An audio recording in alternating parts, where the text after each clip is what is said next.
Welcome back, guys, to the next day in my life. If there's background noise during this, I apologize. You're not gonna be here and have quiet. Doesn't happen ever anywhere. Okay, so today we're gonna roll a video on this in just a second, but we're looking at fuses and breakers. Actually, we are looking at a breaker. The difference between a breaker and a fuse, correct me if I'm technically wrong, but a fuse blows and then you replace it. A breaker trips and then you can reset it, so it's basically like reusable. Okay, so what we have here is I'm working on the system and I'm going through this, and I realize that the breaker in here is tripped. So I'm like, why is this tripped? Why? Let's look at it. Okay, so what we're looking at is this breaker slash fuse, and you can see it's tripped. So this is the off position. On position is here, and it's not going back. Battery is right here. There's the fuse. Here's the inverter. Looking at the inverter, you can see the lights are on. Lights are definitely on in the inverter. How is the power on in the inverter if the breaker is blown right here? As this is its power source. All the power comes through this. So, more fake stuff, maybe? Okay, so there you go. I have used this style breaker in here and in America in both vans. Different manufacturers, I suppose, but the same style.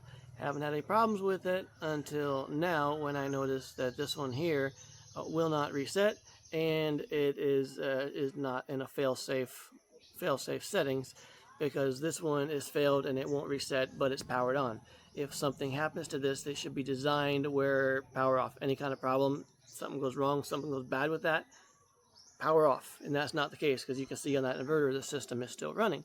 Now I buy these because it's convenience. You don't have to keep looking for fuses and looking for fuses. You should just be able to click a button and reset it. And they're a little more expensive for that reason. But as you can see here, this one is defective, or maybe it just isn't made right to begin with. I haven't looked inside of it, and I'm not going to. But I'm rethinking that process on just going to see if I can get regular fuses that when they blow, I know they're blown. The downside to that is you have to keep spares. You have to not lose your spares, and you have to keep buying more if it's ever needed. But the thing here is this thing failed in the on position, which if you've got this built into a vehicle, into your house, into something, catches fire, burns your house down, burns your vehicle down.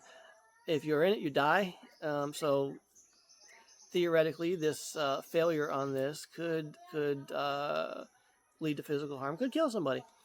So it's really a bad thing, and I am so frustrated with getting bad products in this country. I just like, I don't know if it's just one bad thing, or if it's a bad manufacturer, or if they're just making stuff and they just don't care. I don't know. But time to reevaluate this breaker and the other breakers and see. But very least, if you're building a system like this, test as much as you can, just to make sure that you're getting the best that you can, and not something bad. You can test this for continuity, on off. You can test that. I suppose you could try to short it out and overload it to test that if you wanted to, something like that. But yeah, be careful, guys. See you in the next video.